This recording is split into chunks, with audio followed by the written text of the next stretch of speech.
Hello बच्चों, नंदन coaching zone में आपका बहुत बहुत स्वागत है। मैं आप लोगों को आजकल कारक एवं विभक्ति पढ़ा रही हूँ, जिसमें मैंने आप लोगों को कर्ता कारक पढ़ा रखा है। आज हम आपको बताएंगे कर्म कारक, जिसमें द्वितीय विभक्ति होती है और कारक चिन्ह होता है को। दूसरा है करण कारक, तृतीय विभक्ति, जिसमें कारक चिन्ह होता है से और के द्वारा। आज मैं आप लोगों को ये दोनों कारक बहुत अच्छे से समझाने वाली हूँ बच्चों। वीडियो को एंड तक देखिए, लाइक करिए, सब्सक्राइब करिए चैनल को, ठीक है। और अपने 3 से 4 नंबर पक्के करिए। चलिए हम समझते हैं कर्म कारक क्या होता है। देखिए, कर्म कारक यानी कि जिस पर कर्ता किस पर डिपेंड करता हो, कर्म पर डिपेंड करता हो।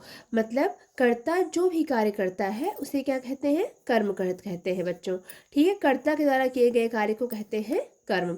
अब यहाँ पर उदाहरण से हम समझते हैं, मोर सांपों को खाता है। तो कौन कौन का आंसर जिस शब्द से मिलता है वो कर्ता होता है, मैंने आपको पिछले वीडियो में बताया था। और हमें क्या करता है, इस शब्द का, इस क्वेश्चन का आंसर जिस चीज़ से मिलता है उसे कर्म कहते हैं। तो मोर क्या करता है, सांपों को खाता है। क्या करता है, सांपों को खाता है।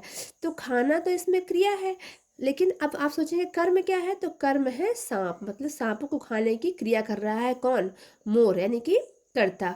और इसमें सबसे बड़ी बात ध्यान देने वाली है, को कारक चिन्ह आया है बच्चों। कारक चिन्ह इसमें क्या है, को है। और जहाँ पर कारक चिन्ह को आता है वहाँ विभक्ति कौन सी होती है, द्वितीय विभक्ति होती है।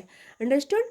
अब देखिए अगला, राम ने रावण को मारा। किसने मारा, राम ने मारा। तो राम कर्ता हो गया।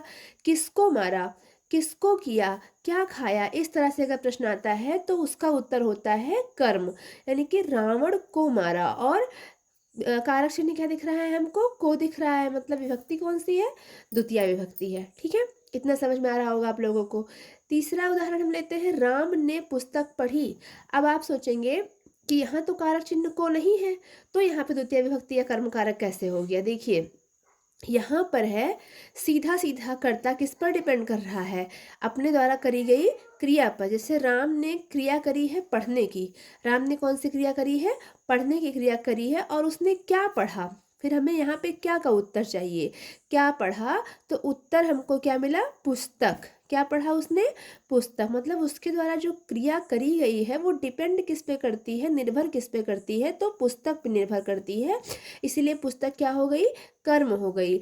अब यहाँ पर जो को शब्द है ना वो छिपा हुआ है, को जो कारक चिन्ह है वो छिपा हुआ है। राम ने पुस्तक को पढ़ा, या राम ने पुस्तक को पढ़ी, या राम ने पुस्तक पढ़ी। तो इसमें को जो कारक चिन्ह है, को कारक चिन्ह जो है वो हिडन है, यानी कि छुपा हुआ है। लेकिन हमें समझ जाना है कि राम ने क्रिया क्या करी है, पुस्तक को पढ़ने की क्रिया करी है, मतलब कारक चिन्ह को यहाँ पर प्रेजेंट है, ठीक है।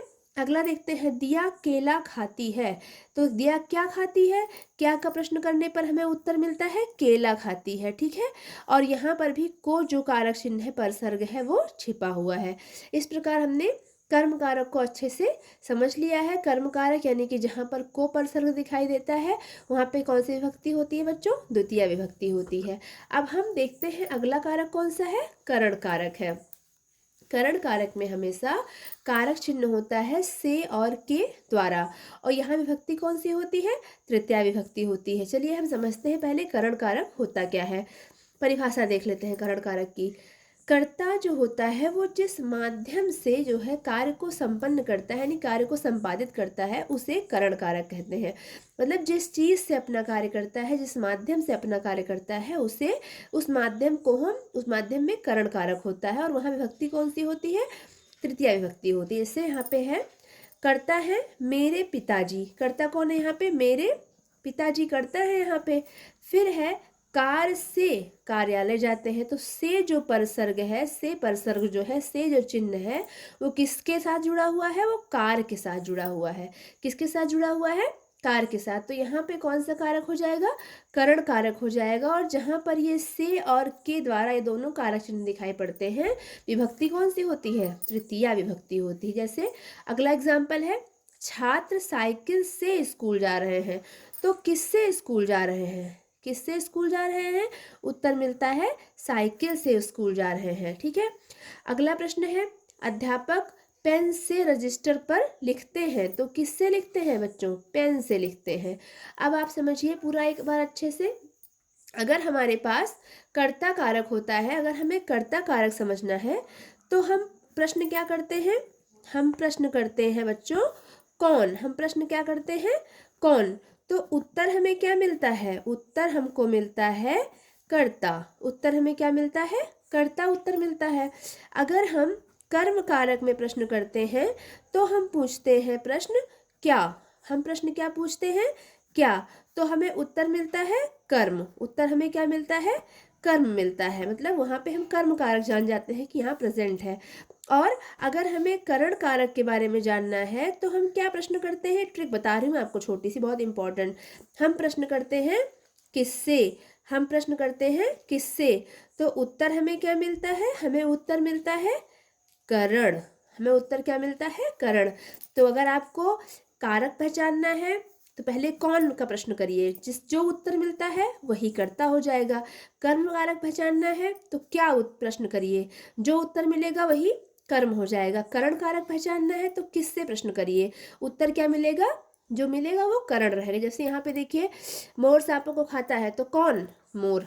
राम ने रावण को मारा, किसने मारा? राम ने मारा। तो कौन मारा? राम ने मारा। ठीक है। इसी प्रकार से जैसे कर्म है तो क्या करते हैं? केला खाते हैं। या फिर जो है मतलब यहाँ पे कर्म हमको क्या प्रश्न करने मिलेगा, और किससे प्रश्न करने पे क्या उत्तर मिलेगा? करण उत्तर मिलेगा। तो बच्चों, इस प्रकार से हमने आपको बहुत अच्छी तरीके से कर्म कारक और करण कारक बताया है।